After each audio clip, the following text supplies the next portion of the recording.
Hello, I'm Dr. Graham, the back pain professor. The question I hear a lot of is, what is the difference between a bulging and herniated disc? So before I answer that, let's talk about what a normal disc looks like. Here's a normal disc. This is the disc, and this is the spinal bone behind the disc. This disc is a hard, tough covering that separates the spinal bones, but inside is a jelly-like material that serves as a ball bearing.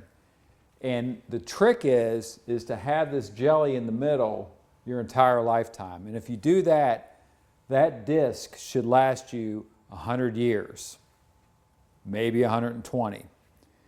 Let's look at the corresponding MRI with this disc. You can see what you want to look for is the spacing between the spinal bones. See how that's white? That's good spacing. That means the white signal means there's plenty of water content in there. And if you look back here, see this white area? This is where all the nerves are behind the spinal bones. These are the nerves where people say I pinched the sciatic nerve, things like that. But there's a clear delineation between the spinal bones and this white content. And this is an excellent MRI. This person's not going to have any problems. Now let's look at a bulging disc. Here's a bulging disc. You can see the jelly material is now starting to come out the back. That's because there was a slight tear in the disc. And the way that happens is this disc starts to dry out prematurely, and that's what gives it cracks. And then here comes the jelly. Now, you'll notice that the jelly is not all the way out the back, but it's pushing disc further back right on these nerves.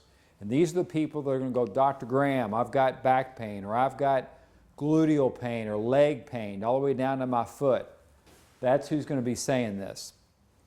The way this gets cracks in it is maybe from an old car wreck, maybe an old injury, a slip or a fall. And after that happened, there wasn't proper care given to the disc. There might have just been symptomatic relief like aspirin or ibuprofen and things like that. Now let's look at the MRI for this disc. Here, as you can see, the difference between that MRI we saw before, how the signal, instead of being white, is now black. And what that means is this disc is not getting good hydration. And when the disc doesn't get good hydration, cracks get in it, and there's your bulge. Now let's look at this bulge. Now come over here with me, and you can see if we go way where there's a bulge, look at this bulge right there. That's a bad one. Look at this bulge. These two right here are what's going to cause the back pain, the gluteal pain, and the leg pain. Now, if this disc is not taken care of the correct way, in other words, mechanical type care to get hydration back into it, the crack's going to get bigger, and watch this, watch close. You're going to see this thing come right out the back. That's what we call a herniated disc. You've probably heard that word. Now let's look at the corresponding MRI. Now look at this. Looks good here, little bulge there. Look at this one, there it is. There's your herniation right there. That person is going to feel probably severe back pain. They're going to have bad leg pain.